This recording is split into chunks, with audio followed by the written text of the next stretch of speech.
प्रणाम सर। खुश रहो खुश रहो। क्या हाल है? ठीक है सर। कितना घंटा पढ़ती हो? अभी सर हाँ, इधर तो सर थोड़ा तबीयत ठीक नहीं है, इधर थोड़ा कम पढ़ते हैं।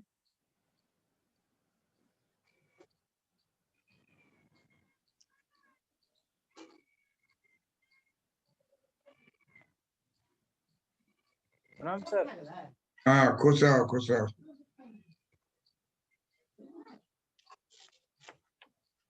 सर दिया है 15 अप्रैल के बाद होगा सर इंटरव्यू। और देखो पता नहीं सर। तो चाहिए।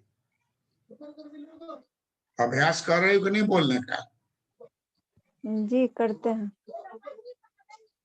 विमान करके जो है ना जी 15 सर। मिनट रोज दिन से सवाल पूछो और जवाब दो। 15 मिनट, ज्यादा नहीं। 15 मिनट में सर हो जाएगा? हाँ, 15 मिनट का कॉन्फिडेंटली बोलो ना। ठीक है सर। अपने से प्रणाम पूछो। सर। खुश रहो खुश रहो। आप करेंगे सर? उसको रिकॉर्ड करो जी और हमको भेजो। ठीक है sir. What is tax multiplier? What is employment multiplier? What is investment multiplier? जवाब दो। ठीक है सर। एक सवाल का जवाब 5 मिनट 6 मिनट दो। Okay sir. हम लोग क्या पढ़े थे पिछले क्लास में? सर प्रिंसिपल ऑफ लिक्विडिटी, इसमें हाँ, तो हो गया। शिफ्टेबिलिटी, कमर्शियल बैंक तो हो गया ना। इसमें जी सर। लिक्विडिटी में ही आता है शिफ्टेबिलिटी, एक्सचेंजेबिलिटी, रिस्कलेसनेस। रिस्कलेसनेस। ये तीनों उसी का एलिमेंट है। सर प्रिंसिपल ऑफ लिक्विडिटी का sir. Principle of liquidity in commercial bank. अच्छा क्वेश्चन सर। लिख लीजिए, कंफ्यूजिंग नहीं हो जाए। Liquidity preference theory of interest होता है। ठीक है सर। प्रणाम सर। खुश रहो।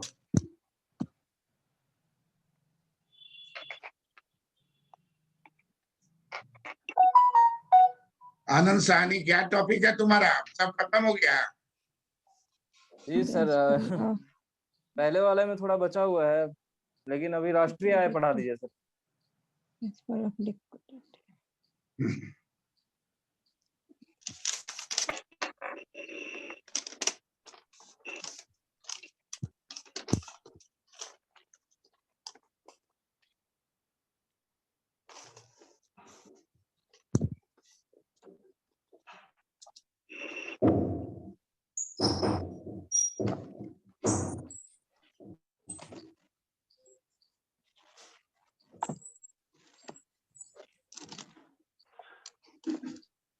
प्रणाम सर।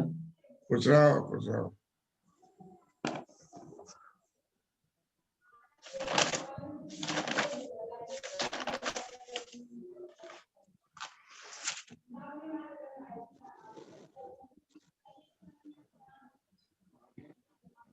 राष्ट्रीय आय का कोई भी क्लास नहीं किए हो यहाँ आनंद? नहीं सर। हाँ, इसी राष्ट्रीय आय बराबर होता है rent plus wage plus interest plus profit.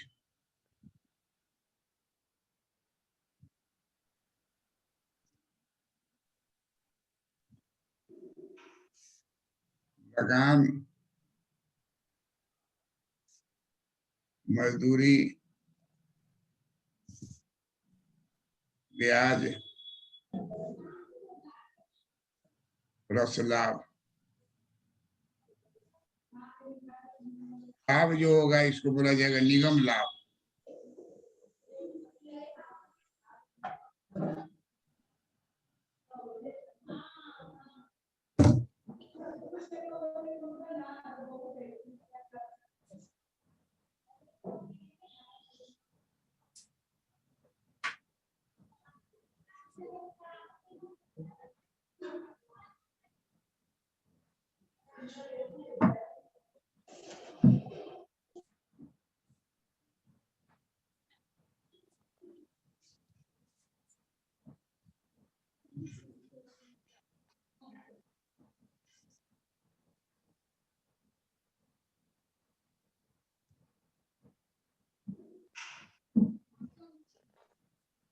शुद्ध राष्ट्रीय आय को बोला जाता है एनएनपी।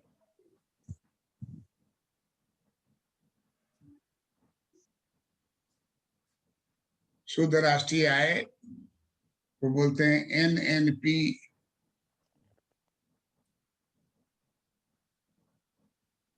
एनएनपी राइट साइड में नीचे सबस्क्रिप्ट लिखिए एनपी, इसको बोला जाएगा NNP, net net national product market at market market price. शुद्ध राष्ट्रीय उत्पाद, आय भी वही है, उसी को उत्पाद भी कहते हैं।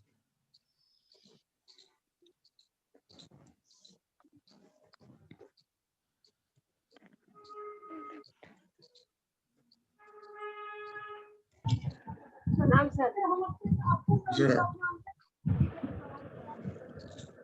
प्रणाम सर। पूछ रहे हो शुद्ध राष्ट्रीय उत्पाद।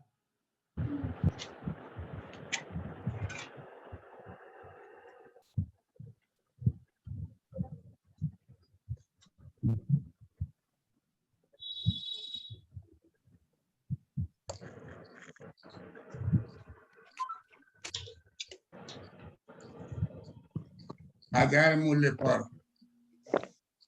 मूल्य पर शुद्ध राष्ट्रीय उत्पाद,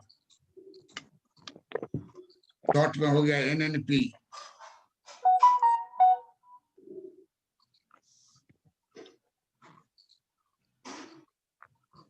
हम लोग पढ़ रहे हैं नेशनल इनकम, बड़ा ही महत्वपूर्ण है, नंबर 1 चैप्टर है नेशनल इनकम। नेशनल इनकम में आपको पूछेगा एनएनपी मार्केट प्राइस क्या है, जीएनपी मार्केट प्राइस क्या है, एनएनपी फैक्टर कॉस्ट क्या है, जीएनपी फैक्टर कॉस्ट क्या है,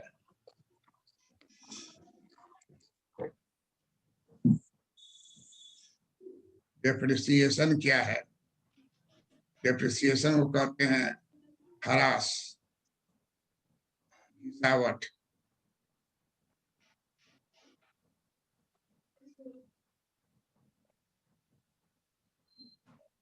ह्रास बोलते हैं, गिरावट बोलते हैं। और इसी का फिर नेट नेशनल प्रोडक्ट है, यही फिर होगा net domestic product.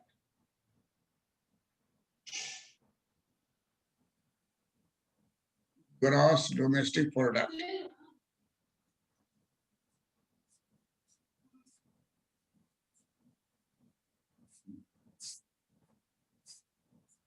Net domestic product, gross domestic product.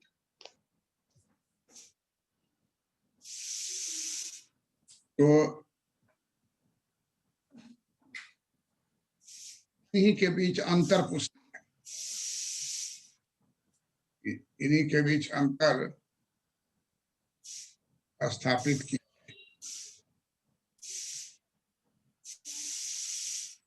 और परस्पर संबंध के बारे में भी पूछ रहा था।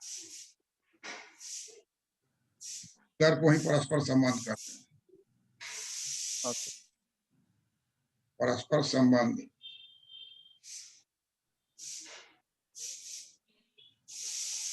को दर्शाइए,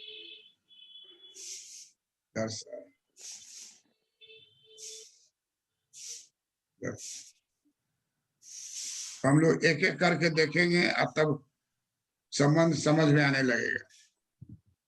घबराना नहीं है, शुरू हम लोग करेंगे एनएनपी मार्केट प्राइस।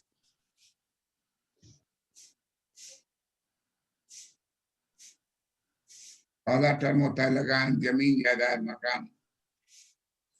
दूसरा होता है मजदूरी एवं वेतन। तीसरा होता है ब्याज दर। चौथा होता है निगम लाभ।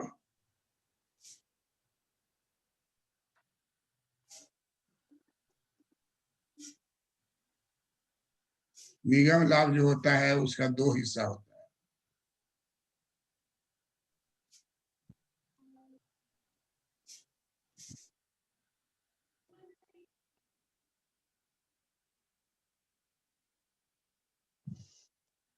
एक को कहते हैं डिविडेंड, दूसरे को कहते हैं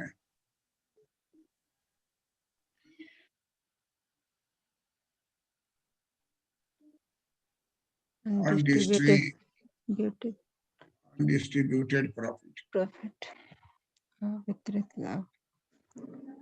ये बोलेंगे अवितरित लाभ। अवितरित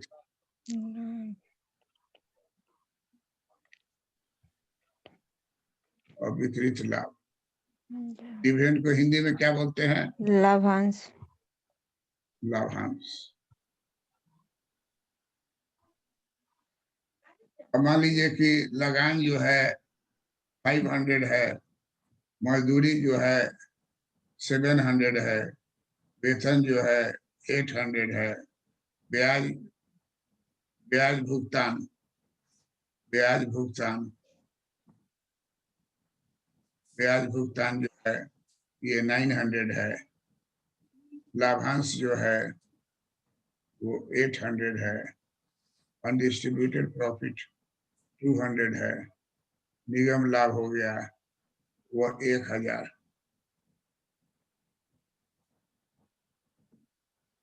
तो एनएनपी आपको निकालना है। NNP market price. तो जोड़िए, कितना है जोड़ के बताइए।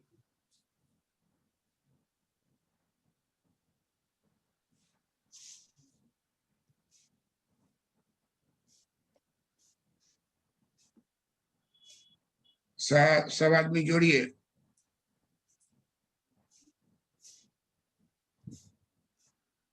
3900 सर। 3900। 3900। हाँ सर। ये एक बार चेक कर लो।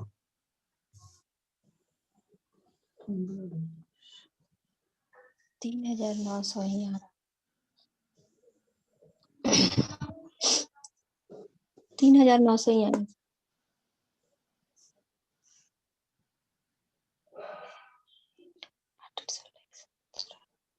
3900 है। जी सर, 3900 ही आ रहा है। हाँ, तो यही उत्तर हो गया।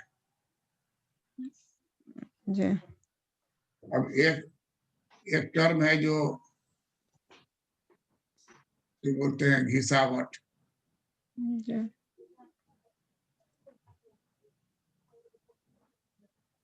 घिसावट या अंग्रेजी में उसको बोलते हैं डिप्रिसिएशन। मान लीजिए डेप्रिसिएशन जो है वो जी 500 है। तो हमको निकालना है कि एनएनपी मालूम हो गया। एनएनपी जी। से शुरू होगा, एनएनपी एट मार्केट प्राइस से, है ना। तो अब हम लोग को मान लीजिए निकालना है जीएनपी मार्केट प्राइस। तो बराबर क्या हो जाएगा? NNP market price plus depreciation plus घिसावट। टोटल कितना हो जाएगा? 4400। 3900 500 मार्केट 4444। 4400। जी। इसी को कहेंगे प्राइस के साथ सकल 40। सकल घरेलू उत्पाद। 4400 सकल राष्ट्रीय उत्पाद होता है। सकल ये तो नहीं राष्ट्रीय सकल राष्ट्रीय उत्पाद नेशनल होगा। कौन सबसे पहले कौन बजाज। बोला है? हम सर हम माने कौन सोनी है? सोनी बोल सोनी बोल रहे हैं सर। ऐसे नहीं हम कह रहे हैं कि कौन कार खरीदोगे सोनी, जी sir. which car you will buy? New car, brand new car। पूरा पहले का है उसको छोड़ दो, अपना सकल राष्ट्रीय उत्पाद।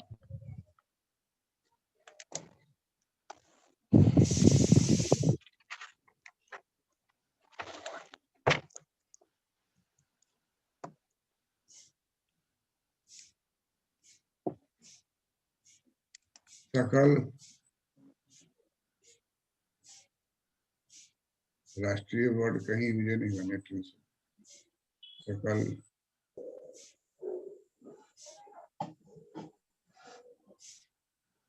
सकल राष्ट्रीय उत्पाद की हो गया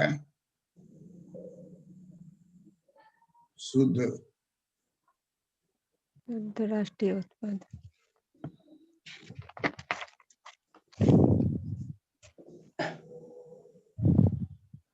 शुद्ध राष्ट्रीय उत्पाद बाजार मूल्य।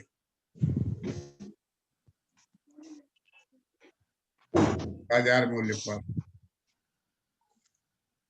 सकल राष्ट्रीय उत्पाद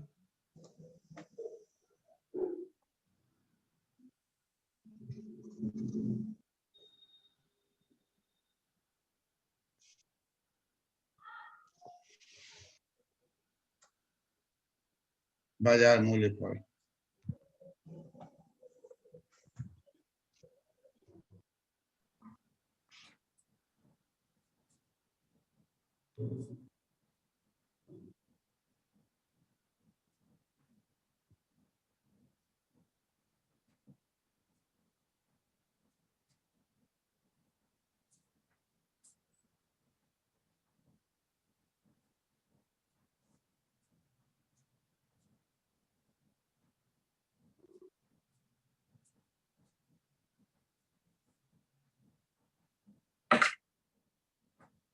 अब कोई चार्ट रहेगा उसमें निगम लाभ 1000 लिखा रहेगा, उसमें ये भी लिखा रहेगा लाभांश 800 और वितरित लाभ 200। तो ये आपको कंफ्यूज करने के लिए रहेगा। आपको चुनना है निगम लाभ या चुनना है लाभांश प्लस और वितरित लाभ। दोनों चुनिएगा तो 800 प्लस 200 1000 हो जाएगा। निगम लाभ रहेगा तो 1000 रहेगा। तो कभी कभी निगम लाभ की जगह पर लाभांश और वितरित लाभ दे देता है।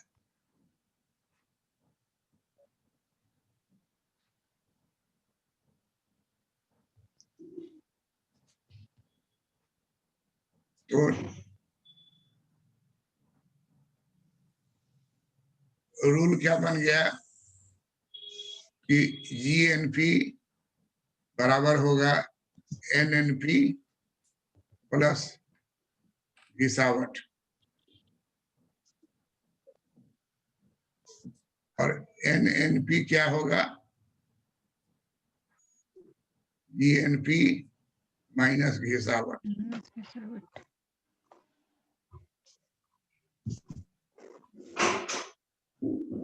आनंद साहनी बात को समझ गए? Yes sir. कोई दो गो बात मालूम होगा तो तीसरा निकाल लेंगे। जीएनपी बराबर होगा एनएनपी प्लस घिसावट। एनएनपी बराबर होगा सर जीएन। घिसावट मतलब क्या? घिसावट का मतलब हो गया ये कोई मशीन जो लाए हैं मेंटेनेंस तो खर्चा। तो वो घिसेगा, जब चलावेंगे उसको धीरे धीरे घिसने लगेगा मिक्सी। पहले एकदम साउंडलेस रहेगा, कुछ दिन बाद उससे थोड़ा थोड़ा खड़खड़ कर आवाज भी है। आज एक दिन फटाक से उसका ब्लेड टूट जाएगा। इसी को कहते हैं घिसावट। हर चीज में घिसावट। आदमी में घिसावट होता है कि नहीं? साक्षी प्रिय, हाँ सर। क्या घिसावट? जी सर। आदमी में क्या घिसावट होता है? हड्डी। हैं? क्या बोल रही हो? सर हड्डी घिसावट। हड्डी, जी सर। दांत टूट जाता है, आंख खराब हो जाता है, बाल झड़ने लगता है, ये सब घिसावट है ना? ये हड्डी पर Yes.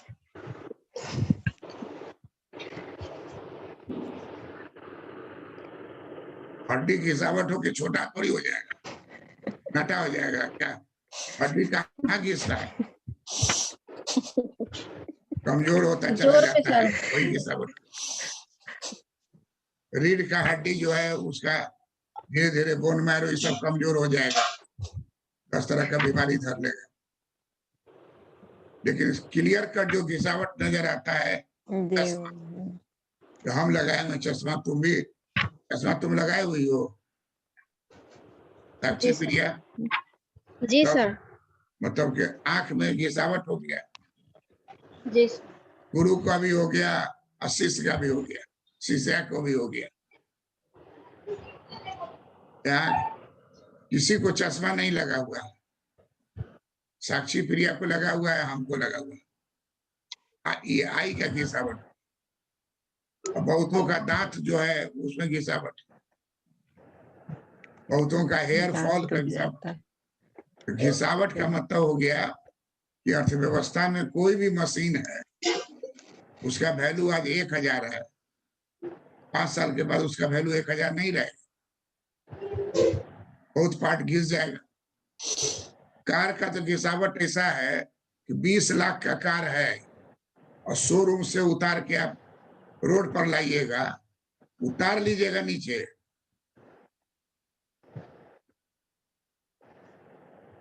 तो जैसे ही उतारिएगा तो 20% घिसावट होगी, और वो 20 लाख में नहीं दिखेगा। ऊपर से नीचे उतर गया रोड पर, कुछ नहीं, अभी उतारे हैं आप, देखो उसका घिसावट होगी। 1 महीना चला लीजिएगा तो और घट जाएगा। डेप्रिसिएशन इसको कहते हैं। क्या कहते हैं? डिप्रिसिएशन। डेप्रिसिएशन कहते हैं। डेप्रिसिएशन का मतलब घिसावट। अर्थव्यवस्था में हर चीज घिसावट, मकान है उसमें घिसावट हो रहा है, छत है उसमें घिसावट हो रहा है। सर इसमें जो लिखे हैं 500, तो ये इसका खर्च हो गया ना घिसावट का? घिसावट का खर्च नहीं हुआ, ये अमाउंट रखा रहता है। घिसावट का जो अमाउंट है वो हम लोग आगे चल के देखेंगे, वो रखा रहता है कि जब ये घिस जाएगा तो इसी पैसे से वापस खरीद लेंगे। तो जितना भी फैक्ट्री खुलता है, फैक्ट्री चलता है, प्रोडक्शन दे रहा है, आमदनी हो रही है, मालिक उसका कुछ हिस्सा निकाल के डेप्रिसिएशन फंड तो बोला जाता है, डेप्रिसिएशन फंड।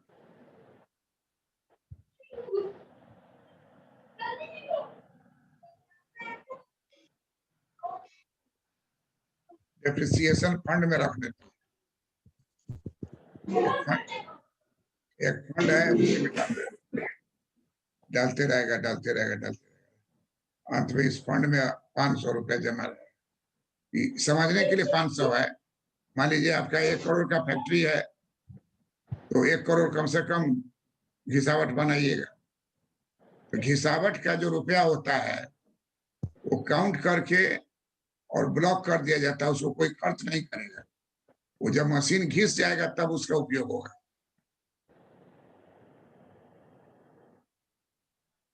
समझी इस बात को?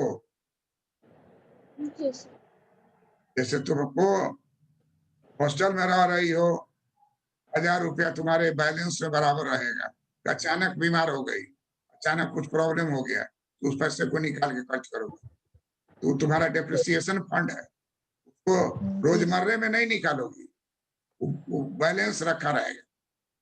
अचानक कुछ घटना हो जाए, जरूरत आ जाए, कहीं फॉर्मे भरना हो, कुछ हो, तो रिजर्व मनी होता है। तो उसी तरह से फंड हम लोग के राष्ट्रीय स्तर पर एक फंड जमा रहता है। वो अकाउंटिंग सेंस में इतना करोड़ हमारा हिसाबत है, तो इतना करोड़ बराबर स्टैंडिंग बैलेंस है। बैंकों में भी देखोगे, खाता खोलोगी तो कहेगा कि 10,000 रुपया बराबर रखिए, 5,000 बराबर रखिए, हर का अपना अपना नियम, 15,000 बराबर रखिए। वो बैलेंस आपका 15,000 ऑलवेज मेंटेन होगा, नहीं होगा फाइन लगाएगा। क्या है उद्देश्य? क्या है उद्देश्य? है कि आपको घिसावट का फंड बरकरार रहना चाहिए।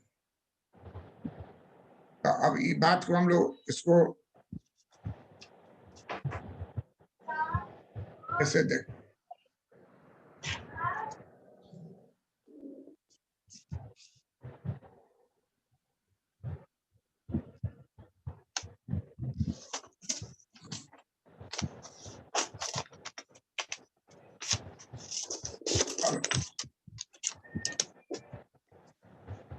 एक रहता है घरेलू प्रक्षेत्र,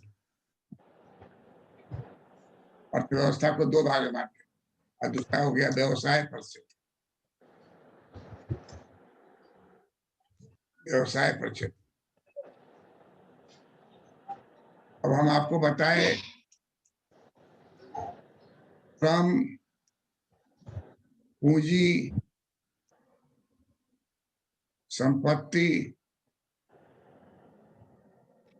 उद्यमी, यही सेवा रहता है। इसको बोला जाता है टू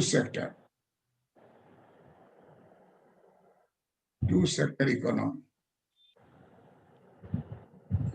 टू सेक्टर में पहला क्या हो गया? घरेलू प्रक्षेत्र। पहला को बोलते हैं हाउस होल्ड सेक्टर, दूसरे को कहते हैं बिजनेस सेक्टर।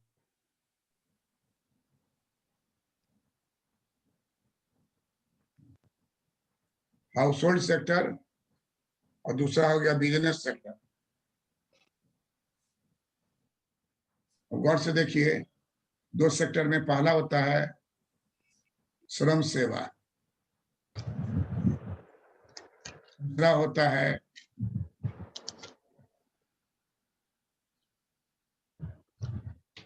पूंजी सेवा, तीसरा होता है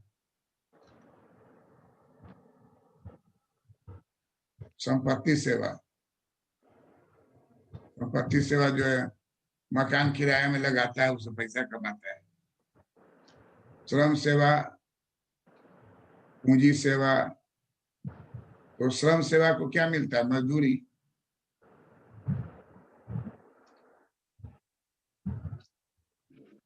वेतन। श्रम सेवा। पूंजी सेवा को क्या मिलता है? ब्याज भुगतान। ब्याज भुगतान। संपत्ति सेवा को मालिकों की आय, किराया, रेंट, मालिकों की आय। अंतिम है उद्यमी सेवा। उद्यमी सेवा टाटा बिरला जो है, अंबानी, अडानी, अडवाणी, अदानी, ये सब उद्यमी है, इसको मिलता है लाभांश।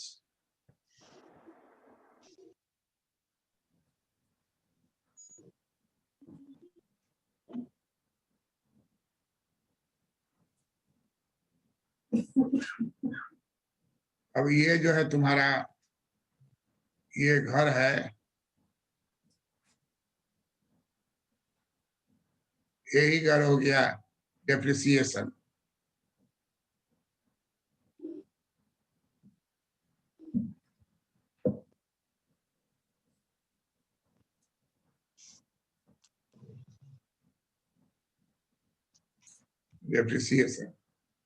डेप्रिसिएशन मैंने घिसावट। ये बंद घर है, इसमें पैसा रखा रहेगा, निकलेगा कब, जब ब्रेकअप होगा तब। और इसी को कहते हैं आय का प्रवाह।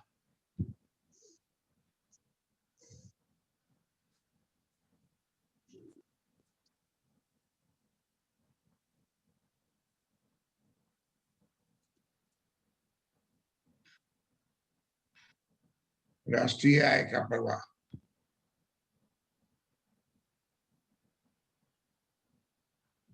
इधर से चलेगा श्रम सेवा, इधर से चलेगा वेतन मजदूरी, इधर से चलेगा पूंजी सेवा, इधर से चलेगा ब्याज भुगतान, इधर से चलेगा संपत्ति सेवा, इधर से आएगा आपको मालिकों की आय। मालिकों की आय में सबसे प्रचलित रेंट, उसका उद्यमी सेवा, लाभांश।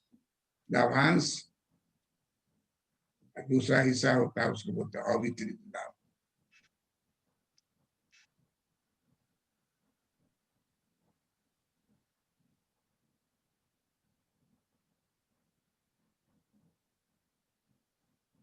वितरित लाभ।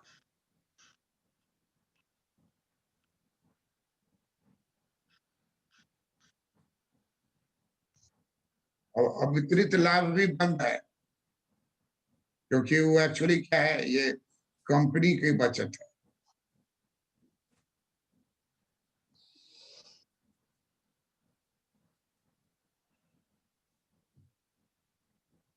कंपनी बचत।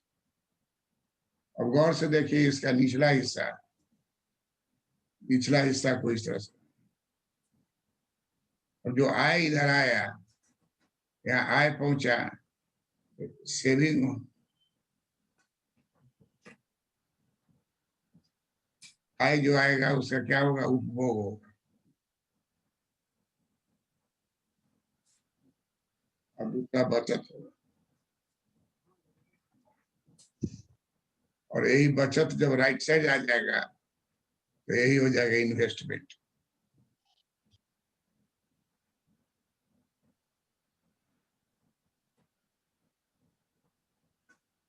विनियोग।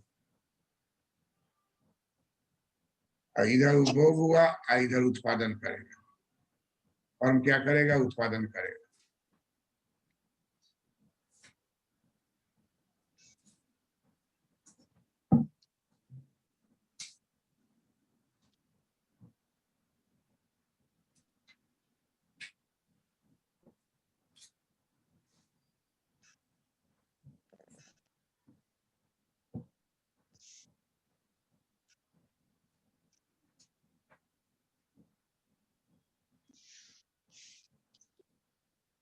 हिसावट फंड, हिसावट फंड बंद है। एरिया को बंद करके भीतर कर दिया, उसको छूछा नहीं करना है। यहाँ देख लीजिए, ई लाभांश है, ई क्या है, अवितरित लाभ। इस दोनों का नाम मिला देंगे तो हो जाएगा निगम लाभ। दोनों को जोड़ देंगे तो हो जाएगा निगम लाभ। एक्चुअली निगम लाभ का एक अवितरित लाभ अलग खाना में है, बंद, और हाथ में मिलता है लाभांश।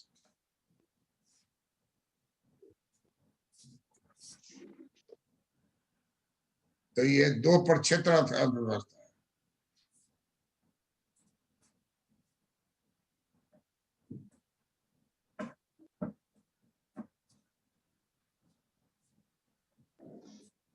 दो प्रक्षेत्र,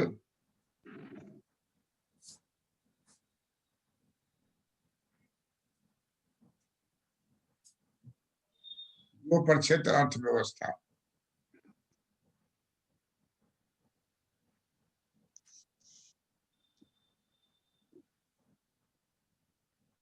दो प्रक्षेत्र अर्थव्यवस्था में पहला प्रक्षेत्र होता है घरेलू प्रक्षेत्र।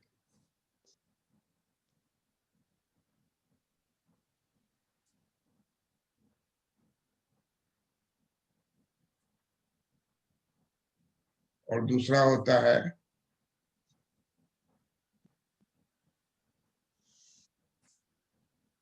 व्यवसाय पत्र।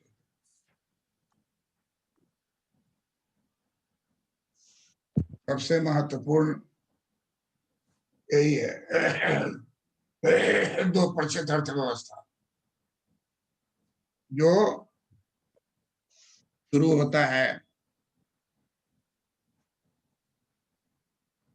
श्रम सेवा, पूंजी सेवा, संपत्ति सेवा, उद्यमी सेवा, इसी 4 कैटेगरी में बांटा है। सारा चित्र जो है तुमको मिल जाएगा, किताब है एक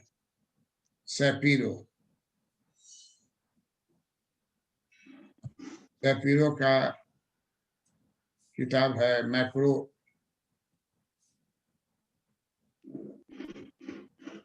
इकोनॉमिक्स।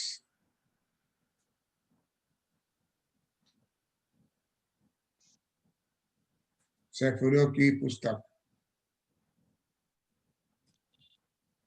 वो बड़ा ही कहीं लाइब्रेरी में मिले तो जरूर उलट के देखिए इसको। दुकान में भी जाइए तो मांग के देख लीजिए, खड़ा खड़ा देख के पढ़ के लौटा दीजिए।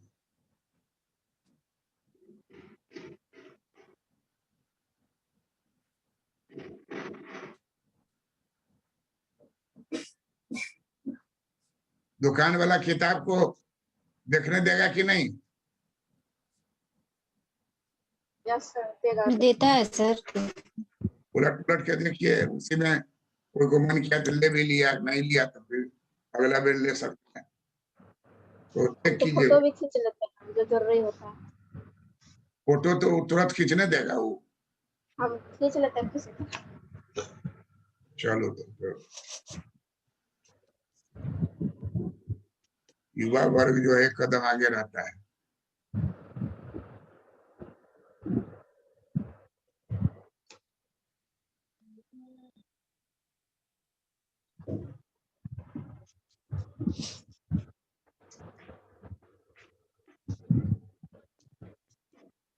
बन गया। हाँ सर। जी सर।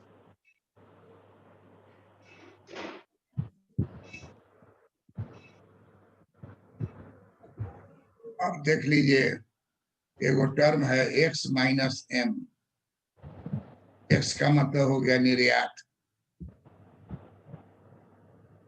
और m का मतलब हो गया आयात।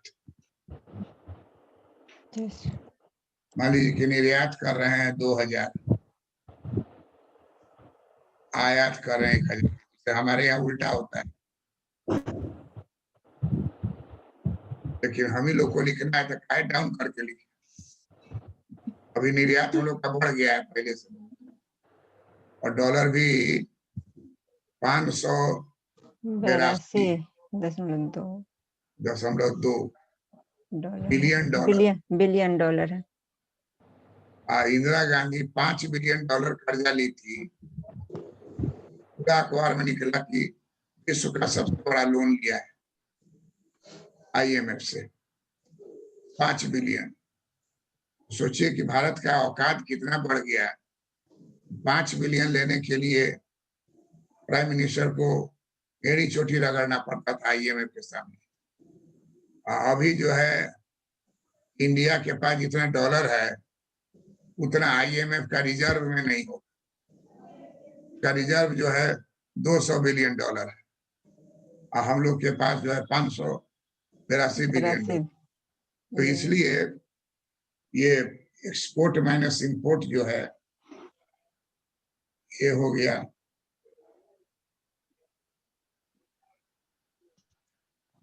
बराबर कितना हो जाएगा? 1000। कहता है कि हम लोग उधर जो किए थे NNP कितना आया था? 3900। NNP कितना था? 3900। 3900। डेप्रिसिएशन फंड कितना था? 500। है 500 तो जीएनपी कितना हो गया? 4400 एनएनपी प्लस 4400 जीडीपी गिसावट 4400। जी जी सर जी तो हम सर लोग 4400। अब हम लोग को निकालना है जीडीपी, जो बराबर होगा GNP minus X minus M.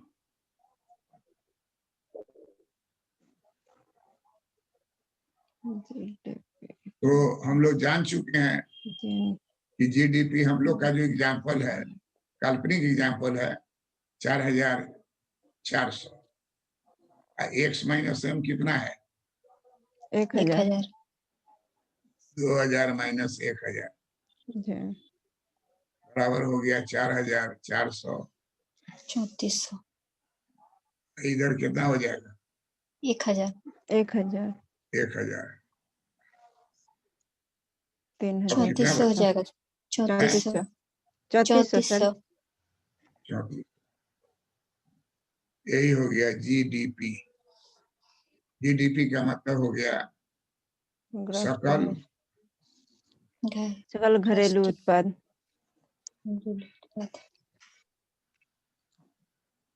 घरेलू उत्पाद। अब आया घरेलू।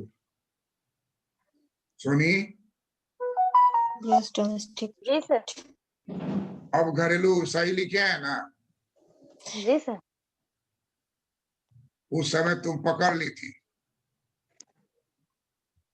चल रहा था राष्ट्रीय, तो असली है घरेलू, कि घरेलू उत्पाद आपका अच्छा है, ज्यादा है, तो बहुत अच्छा है। अब हम लोग को निकालना है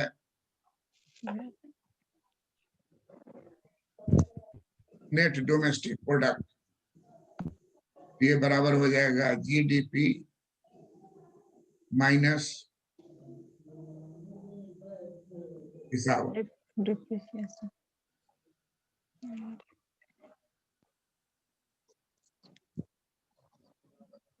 गिसावट फंड जो भी हो। तो जीडीपी हम लोग का आया है 3400। 2900 है हाँ, गिसावट से 500 कितना आया? 2900 2900 सर। 2900। यही हो गया शुद्ध। यही परस्पर संबंध है, एक में से दूसरा निकालने को परस्पर संबंध कहते हैं। शुद्ध घरेलू उत्पाद।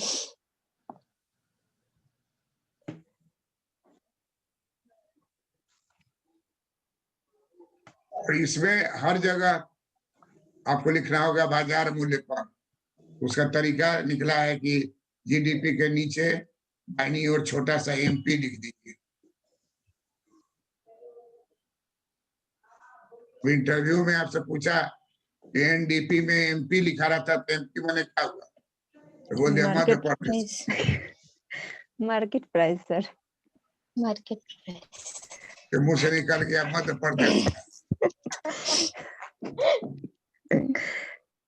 तो हम लोग इसको जान गए कि ये मार्केट प्राइस पर है, इसलिए एमपी लिखे। और जहां जहां नहीं लिखा हुआ है सब जगह लिख दीजिए छोटा सा। इंग्लिश मीडियम में एनएनपी लिखने में तो आसान है, हिंदी मीडियम में जो है एमपी के जगह पर बाजार मूल्य।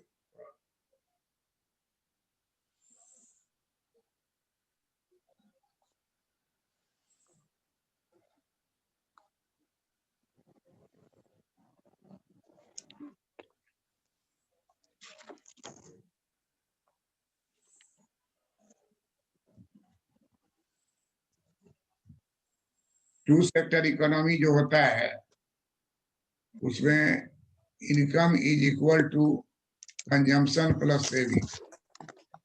और दूसरा इक्वेशन होता है income is equal to consumption plus investment. Consumption plus saving बराबर कंजम्पशन प्लस इन्वेस्टमेंट। तो सी कैंसिल हो गया, S is equal to I is equal to S. सदैव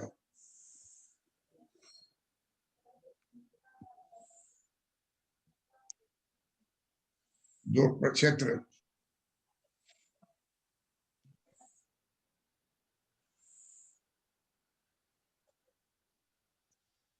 सदैव दो प्रक्षेत्र अर्थव्यवस्था अर्थव्यवस्था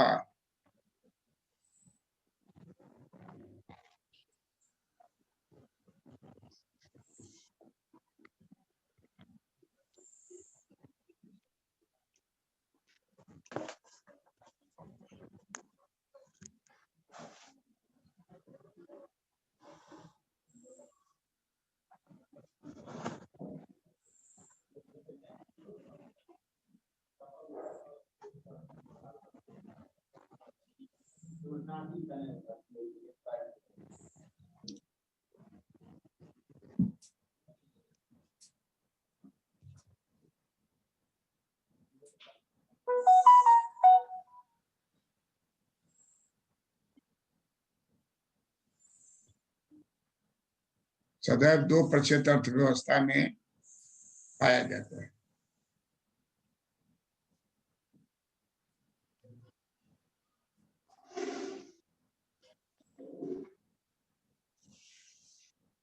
सी मतलब हो गया उपभोग,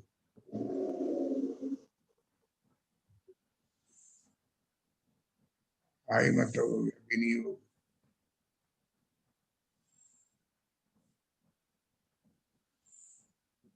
वाई मतलब हो गया राष्ट्रीय है।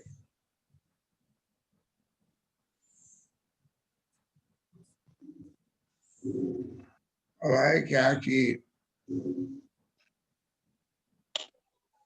राष्ट्रीय उत्पाद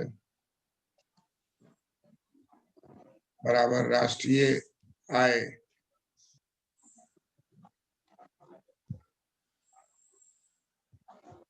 बराबर राष्ट्रीय व्यय।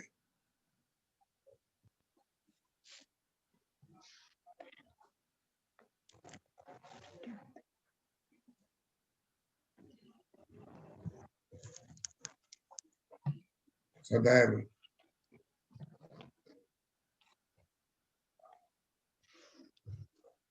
स्थापित होता है।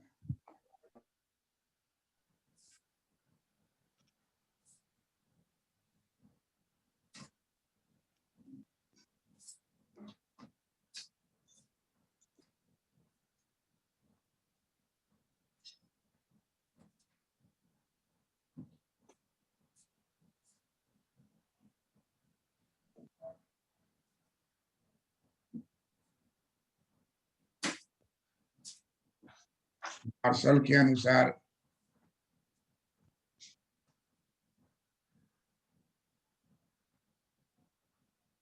एक वर्ष में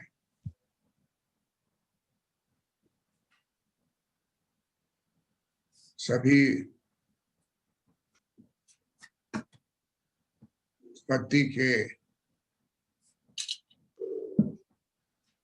साधनों द्वारा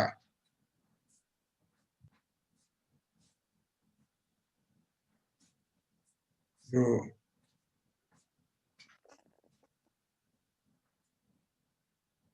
कुल उत्पादन होता है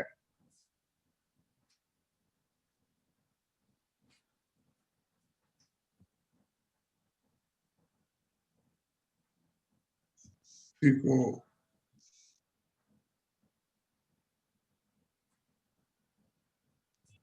राष्ट्रीय लाभांश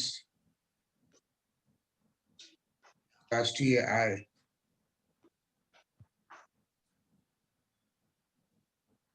कहते हैं। मतलब कि एक वर्ष का होता है और सभी उत्पत्ति के साधनों को लिया जाता है। ये मार्शल के अनुसार हुआ। उसके बाद आए आपको एसीपी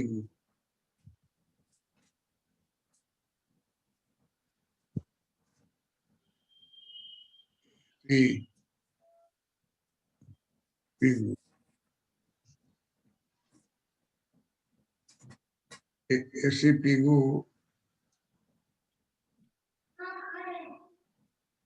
राष्ट्रीय राष्ट्रीय उत्पाद कहते हैं, राष्ट्रीय कहते हैं।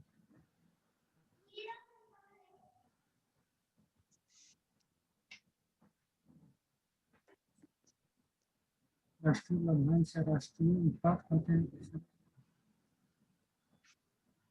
राष्ट्रीय आय कहते हैं।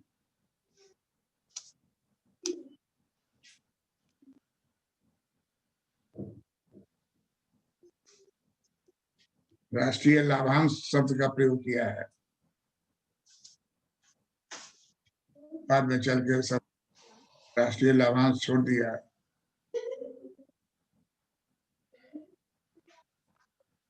राष्ट्रीय आय, राष्ट्रीय लाभांश, राष्ट्रीय आय पर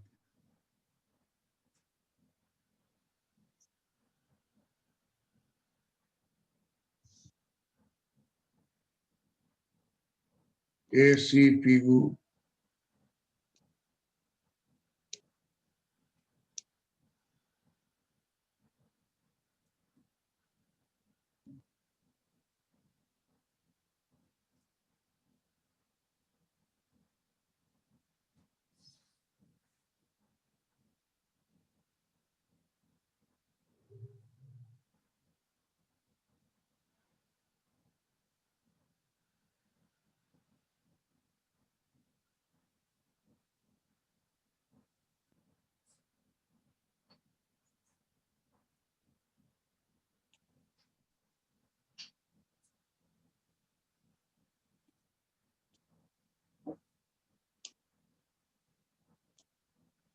एसीपी के अनुसार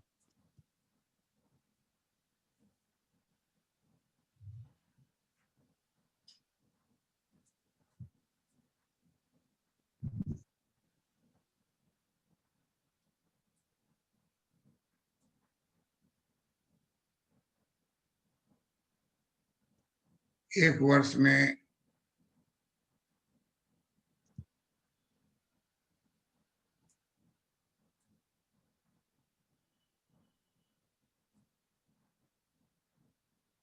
देश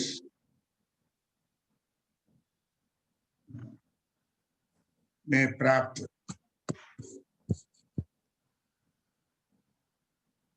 आय के साथ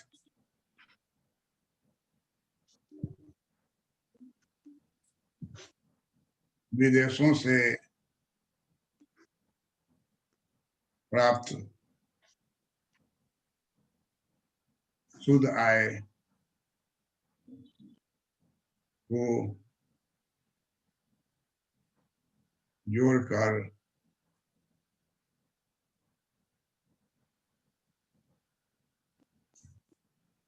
राष्ट्रीय आय की स्थापना होती है।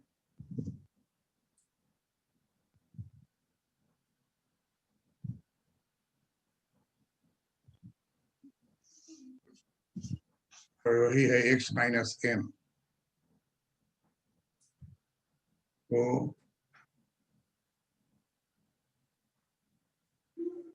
राष्ट्रीय आय में शामिल किया है।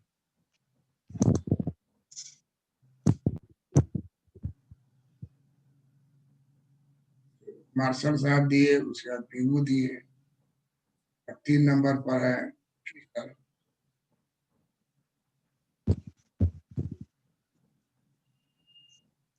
फिशर के अनुसार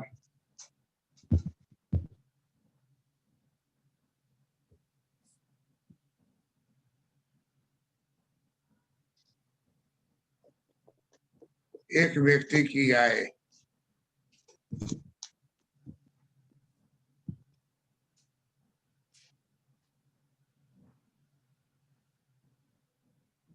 दूसरे व्यक्ति की व्यय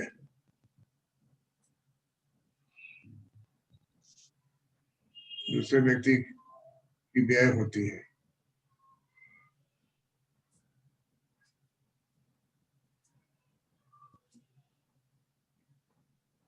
इसलिए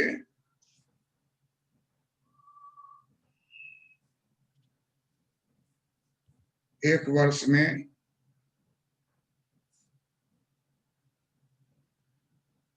जितना कुल व्यय होता है वही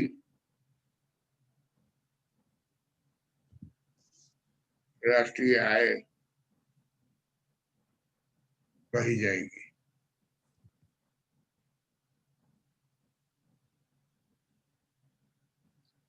वही राष्ट्रीय आय कही जाएगी।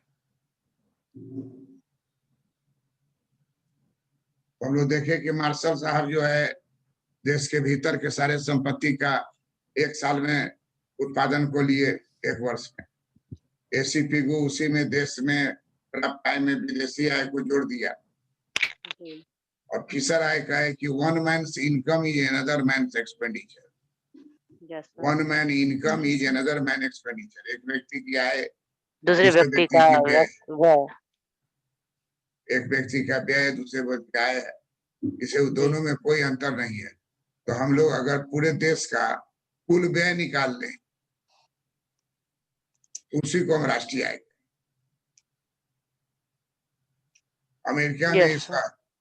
अमेरिका में इसको बहुत ज्यादा प्रेफर किया। हाँ,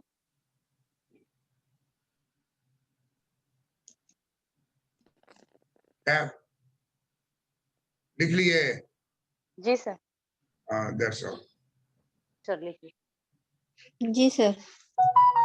राष्ट्रीय आय की परिभाषा करें तो